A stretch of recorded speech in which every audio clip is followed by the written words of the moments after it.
ဆီယမဒေါ်ဝင်းမြင့်ရေးသားသောမိဘများတရားရဆိုတဲ့စာအုပ်ထဲမှာမိကုန်းကတော့တရားနာယူနဲ့သောတာပန်တည်နိုင်သလားဆိုတဲ့မိကုန်းကိုမေးထားပါတယ်ခင်ဗျာဟုတ်ကဲ့အဖြေကတော့တရားဒီဘလောက်နာဒုက္ခနဲ့ဒုက္ခချုပ်ငြိမ်းရာကိုမသိရင်တနည်းအားဖြင့်သစ္စာလေးပါးကိုမသိရင်သောတာပန်မတည်နိုင်ပါဘူးသစ္စာလေးပါးသိဖို့အတွက်နာကြားတဲ့တရားကသစ္စာလေးပါးတရားဖြစ်ဖို့လိုပါတယ်နာတဲ့တရားကသစ္စာလေးပါးမဟုတ်ပဲအမိတ်ကျေစုဆက်အဖိတ်ကျေစုဆက်ကျေစုဆက်တဲ့တရားတွေနာလို့ကတော့အမိတ်ကျေစုအဖိတ်ကျေစုဆက်ဖို့ပဲသိမယ်သစ္စာတရားကိုသိမှာမဟုတ်ပါဘူး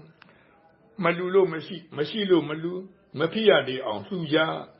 ကြံတချောင်းပန်းတဝင်းလှူတာနဲ့လည်းနတ်ပြည်ရောက်နိုင်ပါတယ်နေ့တဝက်သီလစောင့်တာနဲ့လည်းပဲနတ်ပြည်ရောက်နိုင်တယ်ဆိုတဲ့နတ်ပြည်ရောက်ကြောင်းတရားတွေနာလို့ကတော့နတ်ပြည်ရောက်ကြောင်းကိုပဲသိမယ်နိဗ္ဗာန်ရောက်ကြောင်းကိုတော့သိမှာမဟုတ်ပါဘူးဝိတုကြောင့်တွေကိုတရားလို့ဟောနေတဲ့တရားတွေနာနေရင်လေသောတာပန်ဖြစ်မှာမဟုတ်ပါဘူးဓမ္မပဒစာအုပ်950ဇတ်တော်စာအုပ်တော်လောက်ဝယ်ဖတ်လိုက်ရင်သိစရာဝိတုကြောင့်တွေမှအများကြီးဒါကိုနာမည်ကြီးဆရာတော်ဘကပါဠိလိုရွတ်လိုက်ဗမာလိုပြန်လိုက်အင်္ဂလိပ်လိုညှပ်ပြောလိုက်နဲ့ဝိတုကြောင့်တစ်ပုဒ်ကိုတဏှာကြီးခွဲလောက်ကြာအောင်ဟောတာဒီလိုတရားမျိုးနာလို့ကတော့မဲ့ညာဖူညာဖြစ်ဖို့မပြောနဲ့ဝိပဿနာဉာဏ်တော်တော့မဖြစ်ပါဘူးဒီဝိတုကြောင့်တွေကနိဗ္ဗာန်ရောက်ရှင်လို့တရားနာတဲ့ပိဋကကိုဟောရမယ်တရားမဟုတ်ဘူးယဉ်ကျေးလိမ္မာသင်္นานမှာပြောပြရမယ်စကားတချို့ဓမ္မဂရိကာတွေကြတော့သစ္စာတရားကိုကိုယ်တိုင်လည်းမသိတော့သစ္စာတရားလည်းမဟောဘူးပိဋကများရင်ပြီးရောဆိုပြီးရဲစရာသဘောတွေကိုပဲဟောကြပြောကြတယ်ပိဋကတွေကလည်းတဝဝတဟာနဲ့ပေါ့ကျမမိတ်ဆွေတယောက်ပြောတာညကတရားပွဲသိကောင်းတာပဲတဲ့ဟုတ်လားဗာတရားတွေဟောလိုက်တာလေပြန်ပြောပါအောင်လို့ဆိုတော့ဗာတရားမှတော့မသိဘူးရည်ရတာကတော့ဥတော်နာတယ်တဲ့ဩရည်ရတာကိုကောင်းတယ်လို့ပြောတာကိုဒါကြောင့်တရားနိုင်သောတာပန်တည်တယ်ဆိုပေမဲ့နာရီတရားကသစ္စာတရားမဟုတ်ရင်တော့ဘလောက်တရားနာသောတာပန်မတည်ပါဘူးနာရီတရားကသစ္စာတရားဖြစ်ပေမဲ့လည်းပဲနှလုံးသွင်းမှန်ဖို့လိုသေးတယ်တချို့ဆိုရဟန္တာအစီကြီးတွေဟောတဲ့တရားကိုနာကြားရတာတော့နှလုံးသွင်းမှန်တော့သောတာပန်ဖြစ်ဖို့ဝေးစွာ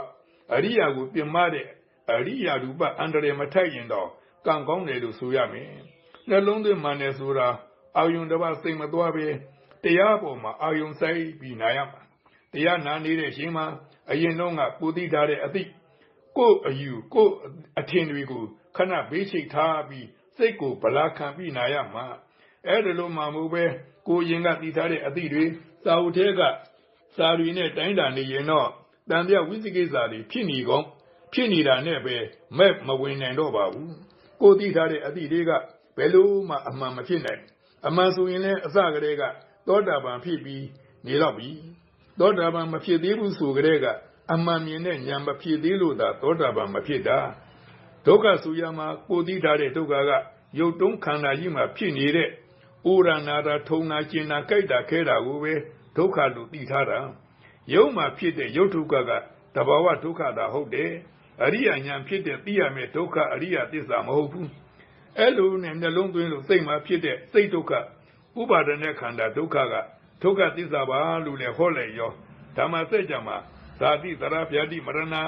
ကိုဒုက္ခသစ္စာလို့အတိလင်းဟောထားပြီးသားဆိုပြီးတရားဟောတဲ့အရိယာကိုဘယ်လိုလားညာလိုလားနဲ့ပြမစော်ကားကြတော့တာပါပဲအများပြောတဲ့ဇာတိသရဗျာတိမရဏနဲ့ဖျားဟောတဲ့ဇာတိသရဗျာတိမရဏမကွဲပြားတော့စာနဲ့မကဲ့ရင်မှန်မှန်ဘူးဆိုပြီးအရိယာကိုပြမစော်ကားတော့တာနိရောဓသစ္စာနိဗ္ဗာန်ဆိုတာကလည်းရเสียရောက်เสียနိဘုံဌာနတစ်ခုလို့ယူထားတော့ကိလေသာအဖြစ်ငြိမ်းရာဟာနိဗ္ဗာန်ပါလို့ပြောပြီးမဲ့လက်မခံတော့လက်ထဲမှာတစ်ခုခုကိုစုပ်ကင်ထားရင်ဘသူကဘာပြီးပြီးလက်ခံယူလို့မရတယ်လို့ကိုသိတာကအမှန်လို့စုပ်ကင်ထားတော့အမှန်တရားကိုသိအောင်ဘယ်လိုပြောလက်မခံနိုင်တော့ဘူးဒါကြောင့်သစ္စာတရားကိုနာကြားရပြီမဲ့နှလုံးသွင်းမမှန်ရင်လည်းပဲအမှန်မြင်တဲ့မဲ့ညာမဖြစ်နိုင်ပါဘူးနှလုံးသွင်းမှန်ဖို့လိုပါတယ်နာကတရားနာညာကခန္ဓာမှာကတ်ကြည့်ရမှာရှေ့ကဟောပြတဲ့တရားဟုတ်မဟုတ်ကိုမိမိစိတ်မှာဖြစ်နေတာနဲ့တိုက်ကြည့်ပြီးဟုတ်မဟုတ်ဝေဖန်ဆန်းစစ်ရမှာဒါဟာတရားနာရင်တရားအထုတ်နေတာတရားနှလုံးသွင်းနေတာပါအဲ့ဒါလိုဝေဖန်ဆန်းစစ်ပြီးမိမိစိတ်မှာကိလေသာဖြစ်ရင်ဖြစ်တာမှန်တယ်မဖြစ်တဲ့ကအဖြစ်ငြိမ့်နေတာလည်းမှန်တယ် ဖြစ်ရင်ပြည့်ရလို့ကိလေသာကုံပြောက်နေတာတဲ့မှန်တယ်ကိလေသာကုံပြောက်နေတဲ့နေရာမှာကုံညာပြောက်ရာချုပ်ရာငြိမ်းရာကြီးရှိတာတဲ့မှန်တယ်လို့ဆုံးဖြတ်ချက်ချနိုင်ရင်မဲ့ညာဖြစ်ပါပြီမဲ့ညာဆိုတာကဟုတ်တယ်မှန်တယ်လို့ဆုံးဖြတ်ချက်ချတဲ့ညာဟာမဲ့ညာပါပဲမဲ့ညာပေါ်ရင်သောတာပန်ဖြစ်ပါပြီဒါကြောင့်သောတာပန်ဖြစ်ဖို့ဆိုရင်တော့နံပါတ်1သစ္စာတရားကိုနားပါနံပါတ်2သင်လျော်စွာနှလုံးသွင်းပါအဲ့ဒီနှစ်ချက်နဲ့ပြုဆိုရင်သောတာပန်တည်နိုင်ကြောင်းကိုရေးသားတင်ပြလိုက်ပါတယ်ခမညာ